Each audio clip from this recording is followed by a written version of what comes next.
Hello everyone. Welcome to my channel. My name is Elise. I hope you're all doing so good today. We're doing my wrap up for the month of March, and it was a pretty decent reading month. I'll say my reading year so far has been consistent. I wouldn't say I've had a ton of high highs or a ton of low lows, which is good.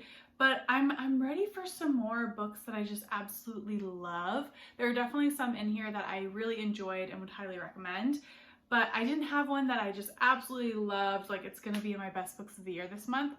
So I'm hoping for a few more of those to come. But let's get into the books that I was able to read. We're gonna be talking about 8 books today. And the first of which is one that's been on my TBR for a while. It's been on multiple monthly TBRs for me to read, and I finally got to it, and I'm very excited. And that is We Do What We Do in the Dark. This is by Michelle Hart, and it's published by Riverhead. This one follows Mallory, who's in her first year of college, and her mother has recently died. She's in a very transitional period in her life, and she meets this professor at the college that she goes to and starts to have an affair with her. And this becomes a very formative experience in her life. You see some flashbacks, you see some flash forwards, but they all kind of center back to meaning that she's gathered from this affair in and of itself. And I really enjoyed this. It didn't have the same tone that I imagined it was going to have. It really reminded me of Intimacies in certain ways by Katie Katamura, and the kind of slow, sensual nature of it sometimes, but also the idea of a woman who is lost and trying to discover who she is in complicated ways. I think if you enjoy books similar to those, you will enjoy this one as well. It goes very quickly. I think I read this in 2 sittings and was very captivated the entire time. It's a good take on a coming of age story that really focuses on a narrow amount of time in particular. So yeah, enjoyed We Do What We Do in the Dark and would recommend. Next up, we have a thriller, and I was very much in the mood for a thriller because I have struggled with reading consistently this year. My reading has really been all over the place. I've taken weeks at a time off from reading and then read a lot in other weeks. So I needed something that was going to be fast-paced and really gripping. So I picked up a Miranda, which is an old standby for me at this point. This one is The Only Survivors. It's published by Mary Sue Ricci Books, which I think most of her novels have come from that publisher in particular. These always come to me via my mother-in-law, which I'm very appreciative for. And this one is my favorite Miranda I've read to date. I think this was my 4th, and this one was my favorite. I read it in 2 days, I think. And this one, the kind of tagline at the beginning of the blurb to get you invested is 7 hours in the past, 7 days in the present, 7 survivors remaining. Who would you save?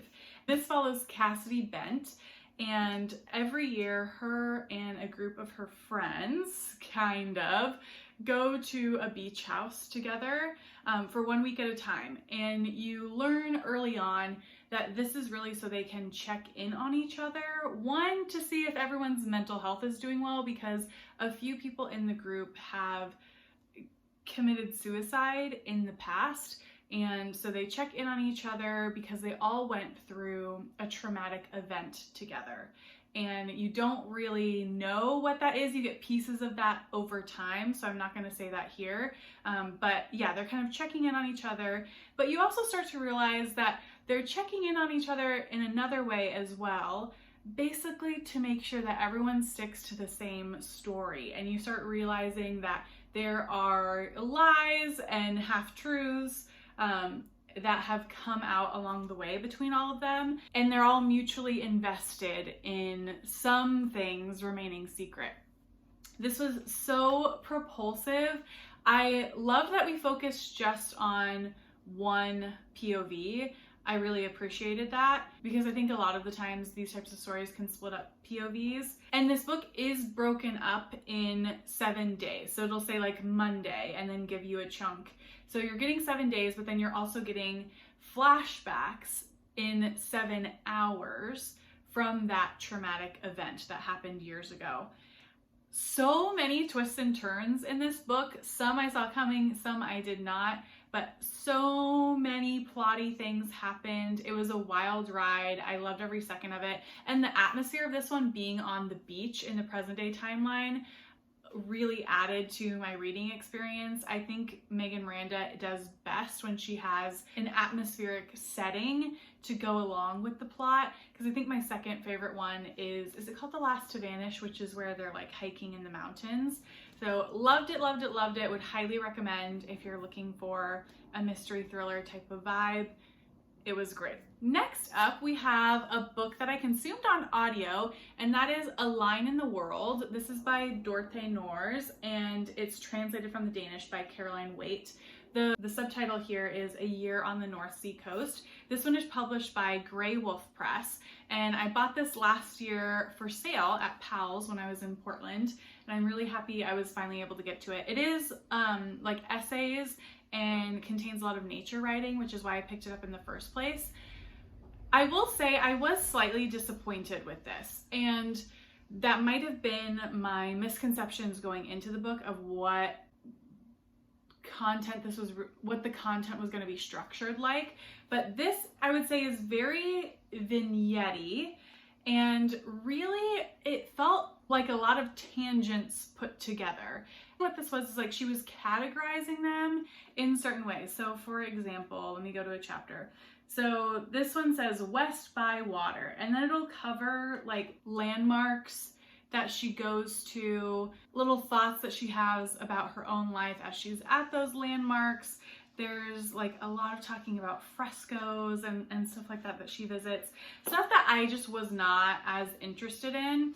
I was looking for more of a tale of her kind of making meaning about her life while enjoying a lot of nature writing. And there was some nature writing, but I would say most of it was like writing about landmarks that I'm less interested in, and getting really short historical facts about different places. So for me, it felt neither like the deep dive on something specific that I would have wanted, or the big blown out picture of like her memoir. I didn't feel like I got any of those, and it was just a lot of little random snippets that ultimately won't stay with me very long. So this one was disappointing for me.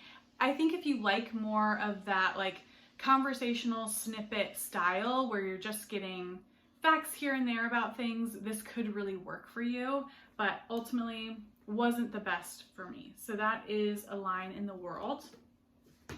Next up, we have a poetry anthology. This is one of the editions in the Calico series collection that I own and love. The title of this is Us Losing Count, and again, published by Two Lines Press in their Calico series. This is a poetry anthology that is by 8 different Russian poets, also a range of different translators as well. And I really enjoyed this. So far, the 2 poetry collections that I've read in the Calico series have hit better than I was anticipating them to. This has a lot of nature writing, funnily enough, since we were just talking about that. Also really about connections kind of serving as a place of home for a lot of people. Very heartwarming in that regard, even though some of the subject matter is not always light. But I really enjoyed this. If you like poetry that focuses on family and place and nature, then this I think could be a really good fit for you. So this is Us Losing Count. Really enjoyed it. And then we have Two Sherpas by Sebastian, Martinez, Danielle. This one is translated by Jennifer Croft from the Spanish. The author is Argentinian, they're from Buenos Aires. Originally longlisted for the Republic of Consciousness Prize, the US and Canada version. And then it ended up getting shortlisted, and I have been in the process of reading the shortlisted books. I'm not done yet, so there's still more to go, but this is the second one that I completed. This one did not work for me. I will say, of the shortlisted books, the 5 shortlisted books, this was the only book on there that I wasn't originally interested in reading from the long list. And yeah, it didn't work for me. I think I had a good gauge that it wouldn't work for me going in. What this book is trying to do is take one moment, essentially, of plot and then span that out into an entire book without adding plot to that timeline. Makes sense in theory. I've read other books that have done similar things and enjoyed them. This one I felt did not come together in the way that I personally would have wanted. So the moment of plot that you get in the kind of present timeline is two Sherpas, one who is native to Nepal and one who is not, and they are taking one traveler up Mount Everest, and that traveler falls off of a ledge and we think might be dead. That's the one moment in the present timeline. To pad out the rest of the book and make sure there's actually a book to read, we get a couple different perspectives. So we get both of the Sherpas' historical perspectives, which are contrasting in a lot of ways. And I did like the commentary on having a Sherpa who is native to the land and having one who is not, and the idea of like ownership and appropriation and all these types of things that get wrapped up in that. I thought that was fascinating. It was probably my favorite part of the book.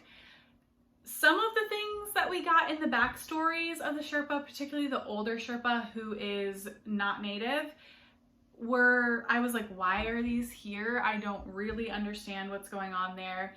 And then there's also this other piece going on where the native Sherpa who's younger is also taking place in this production of Julius Caesar.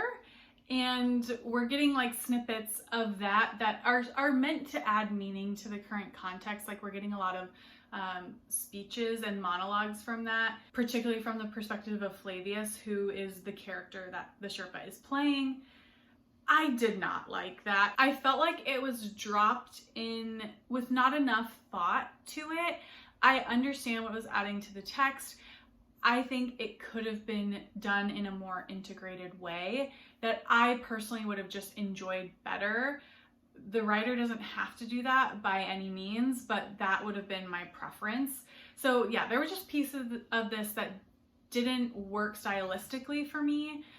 That's totally fine. I do think that this book is very smart and it's covering a lot of interesting and timely topics and themes. So I understand why it would get long-listed and short-listed, but it wasn't a good fit for me personally or my reading style. So Two Sherpas was a miss for me, but not disappointed that I read it. And I should say that one's published by Charco Press. And next up we have a manga. I needed to switch over to something a little bit light. I was starting to get bogged down by some of the heaviness of things that I was reading. So this one is volume 11 of Spy Family, which just came out. This will be in my book haul for the month of March. It's published by Shonen Jump by Viz Media. And I love this series. It's so cute. This I thought was a really good installment for people who have been saying like, okay, we need to move the meta narrative along a little bit. This one does that. I think they got good feedback and they started to move a few things along. It follows a school trip that Anya goes on, who is the telepath in our narrative. And the school trip gets a little hijacked and we follow the plot from there. It is an Anya heavy book. I'm okay with that. And I should say this one is by Tatsuya Endo. He does the illustrations and the story, and it's translated into English by Casey Lowe. Next up, we have a 5-star prediction for me, and this is How Much of These Hills is Gold. It's by Pam Zhang and published by Riverhead. So a couple of Riverhead books this month. This is a Western that has a lot of Chinese folklore and symbolism embedded in it. And this book grew on me. I was a little concerned going in that I wasn't gonna like it and I was gonna DNF it, but it definitely grew on me. It has a slow burn, and I do think you need to get through the beginning in order for there to be the payoff at the end. But let me tell you what the book is about. So this book is about two siblings, and at the very beginning of the novel, their father dies. and they're sort of deciding what to do with his body. They're very poor and orphaned because their mother has previously died, and they're both deciding what path they want to take and how they want to survive. That's the opening section. Then in subsequent sections, we get different POVs, and then we also end with a more present day section where we find out what has happened to everyone. Again, I do think this story really builds on itself, and it does that in an interesting way. I loved where this ended up, and that really boosted my enjoyment of it. So I'm glad that I stuck through it. It is a harsh book in a lot of ways. The landscape is really harsh. I feel like I said this similarly to Lodgeman that I read last month. The landscape is really harsh. A lot of the characters are really harsh. They're growing up in extremely difficult times. There's a huge divide in the class system, and it has a lot of commentary on, you know, the wealthy versus the poor, and is really embedded in this Western ideal of going out and trying to strike it rich on your own, and that like migration to the West type of mentality. So many interesting things baked into this. I would definitely recommend. It wasn't quite a 5-star for me. I would say this is a 4-star. So really enjoyed it. I almost never read a Western, but I think this did a really good job of encapsulating a lot of signposts from the genre, and appreciated that. So that is How Much of These Hills is Gold. I do love this cover as well. And then lastly, we have Eastbound by Maylis de Kerangal, and it's translated from the French by Jessica Moore. This is published by Archipelago in the US, and I really enjoyed this. I enjoyed it more than I thought I would. I have been wanting to read it for a while because it was showing up on so many prize lists last year. It's very slim, and I haven't read Maylis de Kerangal before. I do own the Hart. It's on my TBR, and now I really want to get to it. This book follows two perspectives. We're getting Alyosha, who has been conscripted and is being taken on the Trans-Siberian Railroad to his post. And then we also get a French woman, Helene, who kind of takes pity on him, and he tries to recruit in helping him escape. And we get a little bit about both of their backstories, how they both got on this train in general, and they start to form a kind of relationship with each other. Not a romantic relationship, but kind of a relationship of convenience and loneliness and need. I thought the description in this book was done so well. All of it takes place on this one train journey, and it's in a very short amount of time. I loved it. The characters felt so realistic. The plot really built. Lots of interesting themes going on. I really, really enjoyed this, and get why it was on so many prize lists last year. So I would highly recommend if you've been interested in checking this out. And again, it's so short. I read it in a day, and the prose is so smooth and languid and beautiful. Really, really enjoyed it. This was probably my favorite thing that I read this month. So check it out if you're interested. But those are the 8 books that I read in the month of March. Please let me know if you have read any of these and what you thought of them. And let me know what your favorite book was in the month of March. And I will catch you all in the next video. Bye.